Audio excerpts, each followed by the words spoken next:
तो जय हिंद दोस्तों। और आज बात करते हैं फार्मास्यूटिकल इंडस्ट्री में जो सीब यूज होती है उसका कैसे इंडेंट किया जाता है, मींस कैसे उसको परचेज किया जाता है, इंटीग्रिटी चेक कैसे करते हैं किसी भी सीब की, नई सीब का कैलिब्रेशन कैसे किया जाता है, और यदि किसी भी प्रकार का डिफेक्ट्स है तो कैसे जो है हम सीब का डिस्ट्रक्शन करते हैं। तो आइए, इससे पहले आपने यदि हमारी पहले वीडियो नहीं देखी है सीब के बारे में तो कृपया उसको जरूर देखें, क्योंकि उसमें हमने पहले पार्ट में हमने सीब का प्रिंसिपल, वर्किंग, कंस्ट्रक्शन और फार्मास्यूटिकल इंडस्ट्री में जो स्टैंडर्ड्स यूज होते हैं सीब के वो बताए। तो आइए सबसे पहले बात करते हैं कि सीब का इंडेंट कैसे किया जाता है। सीब का इंडेंट हम जो है पहले सीब का यूआरएस बनाते हैं, यूजर रिक्वायरमेंट स्पेसिफिकेशन।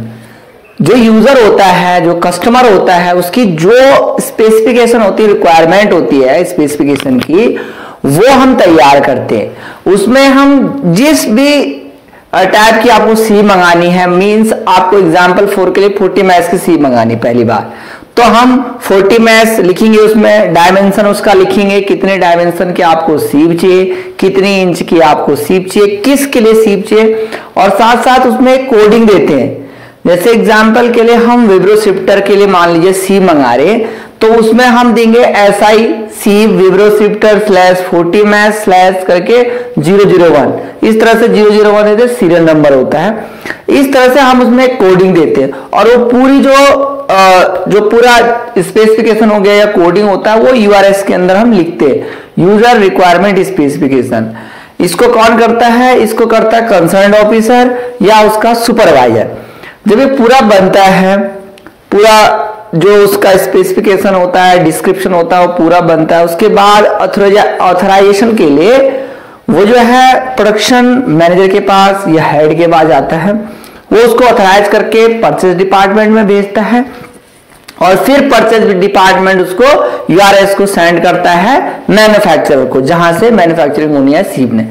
जब वो सीब वापस आती है तो क्या क्या चीजें हमें चेक करना होता है, ठीक है। सबसे पहले जब वो सीब हमारे पास आती है तो उसका परचेज जो चालन होता है उसमें वो चेक करना पड़ता है। उस परचेज चालन में हर एक चीज लिखा होगा कि सीब कितनी क्वांटिटी में आई है, सीब में जो हमने सीब का वायर है उसकी जो एमओसी है, मटेरियल ऑफ कंस्ट्रक्शन, जैसे SS 316 का माना तो उसमें दिया होगा कि 316 का बना होगा।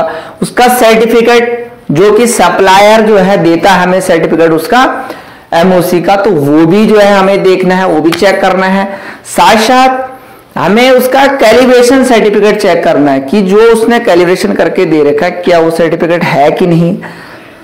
जो सीब होती है, सीब के एज जो है वो सिलिकॉन की मोल्डिंग होती है, तो सिलिकॉन की मोल्डिंग में जो सिलिकॉन होता है वो फूड ग्रेड का होता है, फूड ग्रेड क्वालिटी का होता है, तो उसका भी सर्टिफिकेट आता है कि फूड ग्रेड क्वालिटी का सर्टिफिकेट। उसमें ये भी आता है कि ये नॉन टॉक्सिक होता है, और साथ साथ ट्रांसपेरेंट भी होता है, ठीक है। तो ये सारे चेक करने हैं। ये जब आप सब कुछ चेक कर देंगे, ओके हो जाएगी, तो ओके होने के बाद आपको एसओपी के अकॉर्डिंग, स्टैंडर्ड ऑपरेटिंग प्रोसीजर जो होता है, एसओपी के अकॉर्डिंग जो उसकी क्लीनिंग होती है उसको क्लीन करना है। जनरली जैसे सॉफ्ट वाटर से हमने उसको क्लीन किया और फिर जो है प्यूरिफाई वाटर से क्लीन कर दिया। क्लीन करने के बाद एयर के थ्रू उसको क्या करना है, ड्राई करना है, या फिर ड्राई लिंट फ्री क्लोथ के थ्रू ड्राई करके सुटेबल पॉली बैग में डाल करके और क्लीन का लेवल लगा करके जो हमारा कैबिनेट होता है या जो रैक बनाए गए होंगे वहां पे हमें उस सीब को रखना है। तो ये है इंडेंट। उसके बाद जब वो आता है तो कैसे उसको चेक किया जाता है, क्लीनिंग कैसे की जाती है। तो आइए, सबसे महत्वपूर्ण है इसमें कि कैलिब्रेशन। सबसे पहले हम विजुअली चेकिंग करेंगे, उसकी इंटीग्रिटी चेक करेंगे सीब की। तो कैसे करते हैं, कैसे किया जाता है सीब का। सबसे पहले इंटीग्रिटी चेक करने के लिए विजुअल इंस्पेक्शन करते हैं। विजुअल चेकिंग कैसे करते हैं, जो नई सीब है हमारी या एवरी बैच के बाद इसका विजुअल इंस्पेक्शन करना पड़ता है। स्टार्टिंग में जब बैच लेने से पहले और बैच कंप्लीट होने के बाद भी आपको इंस्पेक्शन करना है सीब का, ठीक है। इसके लिए मैग्नीफाइंग ग्लास 8x का आता है, ये था उसका रेजोल्यूशन 8x का लेंस आता है या फिर 50x का आता है। तो आपको क्या करना है, इल्यूमिनेटेड लाइट बोर्ड आता है, इल्यूमिनेटेड लाइट बोर्ड को ऑन करना है, सीब रखनी उसमें और 5 डिफरेंट लोकेशन में, कम से कम 5 लोकेशन में जो है सीब को चेक करना है मैग्नीफाइंग ग्लास से। यदि किसी भी प्रकार का डिफेक्ट है तो आपको उस सीब का डिस्ट्रक्शन करना है, ठीक है। अब कैलिब्रेशन कैसे करते हैं सीब का, मोस्टली 4 इंस्ट्रूमेंट आते हैं सीब के कैलिब्रेशन के लिए। पहला आता है लीनियर मैश काउंटर, दूसरा आता है नॉमिनल मैश काउंटर, तीसरा आता है पॉकेट माइक्रोस्कोप और पेन माइक्रोस्कोप। ये 4 इंस्ट्रूमेंट है। यदि ये 4 इंस्ट्रूमेंट भी नहीं है तो कैसे हम जो है कैलिब्रेशन करें, उसके लिए क्या करना है, आपको सुटेबल जो कैलिब्रेटेड स्केल होती है उसको लेना है और व्हाइट पेपर को लेकर के 1 इंच स्क्वायर उसको लेना है, ठीक है, मार्क करना है 1 इंच स्क्वायर को। इल्यूमिनेटेड लाइट बोर्ड जो होता है उसको ऑन करना है, उसके नीचे जो है व्हाइट पेपर रखना जो आपने मार्क किया हुआ है 1 इंच में, और फिर क्या करना है, उसके ऊपर सीब रखनी है और फिर देखना है कि 1 इंच में देखेंगे कैसे, मैग्नीफाइंग ग्लास से। फिर क्या करना है, उसको देखना है कि 1 इंच में कितने जो है अपार्चर आ रहे हैं, कितनी ओपनिंग आ रही है। तो जितनी ओपनिंग आएंगे 1 इंच पे वही हमारा मैश अपर्चर कहलाता है या वो सीब कहलाती है कि वो इतनी मैश की है, ठीक है ना। अदरवाइज तो ये हमारे पास जो 4 इंस्ट्रूमेंट है ये कैलिब्रेशन करने के लिए आते हैं। सबसे पहले बात करते हैं linear mash counter. Linear mash जो काउंटर आता है इसमें जो लेंस होता है वो अलग अलग रिजोल्यूशन के आते हैं। यदि वो जो है 4x का या फिर 8x का या फिर अदरवाइज 50x का आता है, ठीक है। जनरल होगा तो मोस्टली जनरल के लिए क्या करते हैं, 1 इंच स्क्वायर में जितनी ओपनिंग आएंगे उसमें क्या करते हैं हम 30 मैश से कम, मतलब 4 मैश से लेकर के और 30 मैश के जो सीब आते हैं उनके लिए जनरली हम लीनियर मैश काउंटर का यूज करते हैं कैलिब्रेशन करने के लिए। यदि उसमें जो है 50x का जो है लेंस लगा होगा या फिर 8x का लेंस लगा होगा, फिर आपको 200 मैश तक का भी जो है सीब आप चेक कर सकते हो, ठीक। इसमें क्या होता है, इसका जो शेप होता है वो इस ढंग से बनाया रहता है कि जो है हॉरिजेंटल में 1 इंच का स्केल रहती है इसकी, 1 इंच की, जबकि वर्टिकल डायरेक्शन में आधा इंच की स्केल होती है इसकी, आधा इंच की, ठीक। और यदि आप इस तरह से हॉरिजेंटल यहां से यहां तक गिनोगे तो ये 1/4 इंच की रहती है, और जबकि ऊपर से 1/8 इंच की जो है इसमें स्केल होती है। तो ये 4 स्केल इसके अंदर आती हैं। तो कैसे सीब को चेक करना है, देखो इसमें सीब नंबर लिखे हुए हमने, जो है इंच स्केल है, इंच की स्केल है और फैक्टर। 4 से 20 मैश के लिए हम जो है 1 इंच में देखेंगे कि कितने जो है ओपनिंग या अपर्चर आ रहे हैं 1 इंच में। उसके लिए क्या करेंगे, इल्यूमिनेटेड लाइट बोर्ड को ऑन करेंगे, उसके ऊपर सीब रखेंगे और सीब के ऊपर जो है हमें क्या करना है, जो लीनियर मैश काउंटर है वो रखना है।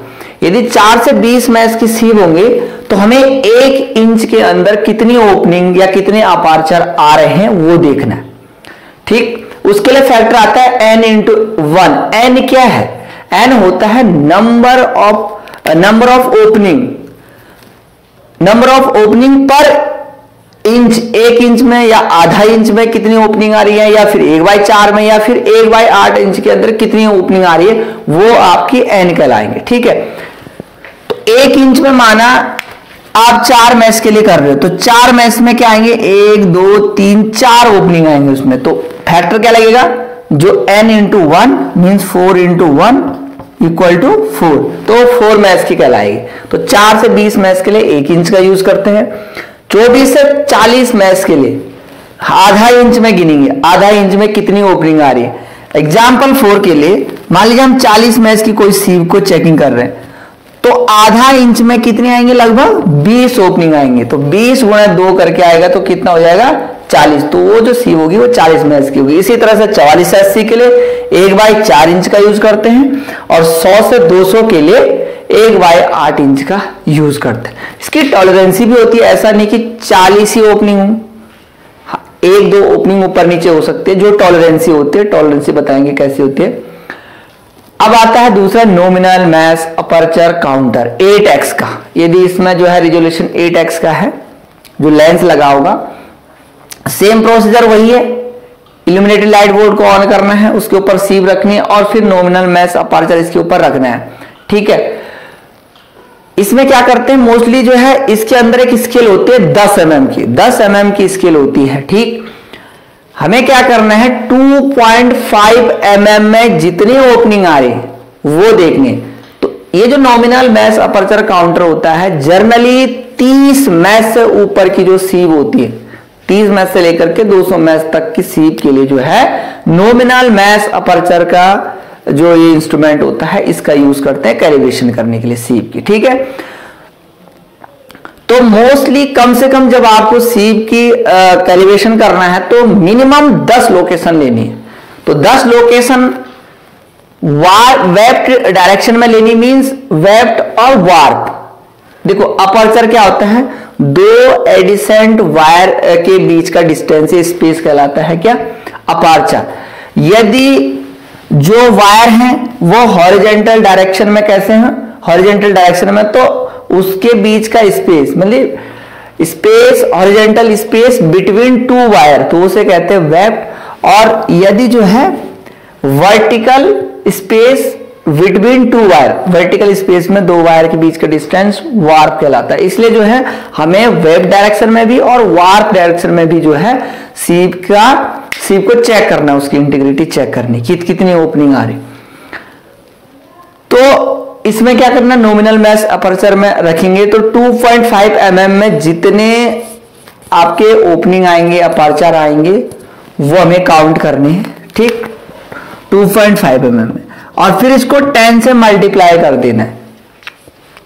यदि 10 से मल्टीप्लाई करोगे तो ये आएगा लगभग 25 mm के बराबर। और जो हम मैस अपर्चर किसको बोलते हैं कि 1 इंच में जितने अपर्चर या ओपनिंग आएंगी वही कहलाता हमारा सीव नंबर, है ना। तो इसलिए हमें इसको 10 से गुणा करनी पड़ेगी। तो नॉमिनल मैस अपर्चर ये होता है। पॉकेट माइक्रोस्कोप जो 50x का इसमें लेंस लगा होगा, ठीक है। जनरली 20 मैच से 70 मैच की जितनी भी सीव होंगे उसके लिए जो है पेन माइक्रोस्कोप, पॉकेट माइक्रोस्कोप का यूज करते हैं हम 20 से 70 मैच के लिए। और पेन माइक्रोस्कोप क्या होता है, 80 मैच से लेकर के 200 मैच के लिए पेन माइक्रोस्कोप का यूज किया जाता है। तो इस तरह से सेम है, सेम जैसे हमने नॉमिनल मैस अपर्चर किया या फिर लीनियर मैस काउंटर से किया, उसी तरह से इसमें भी करते हैं। अब हम सीव के डिफेक्ट्स के बारे में बात करते हैं, ठीक है। कौन कौन से डिफेक्ट्स आते हैं, मोस्टली नॉट वर्जिंग की, ब्रोकन वायर की, लूज वायर की और डबल वायर। नॉट वर्जिंग में क्या होता है, गुच्छे टाइप के बन जाते हैं वायर के। ब्रोकन वायर में तो टूटती है वायर, लूज में लूज आएगी वायर, और डबल वायर में 2 वायर एक साथ आ जाती। तो इस प्रकार से कई और भी डिफेक्ट आते हैं। यदि इस प्रकार का कोई भी डिफेक्ट आपको न्यू सीव में या जो सीव यूज कर रहे हो उसमें दिखता है तो आपको डिस्ट्रक्शन नोट भरना है।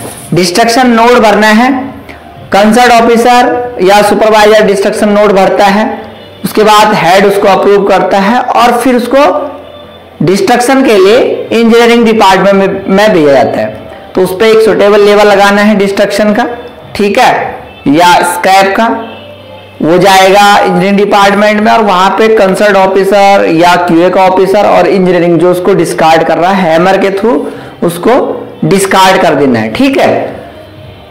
तो एज पर जो हमारी एसओपी होती है उसी एसओपी के अनुसार हमें उसका डिस्ट्रक्शन करना पड़ता है और ऐसे में जो है डिस्ट्रक्शन करने के बाद उसकी एंट्री होती है, ठीक। तो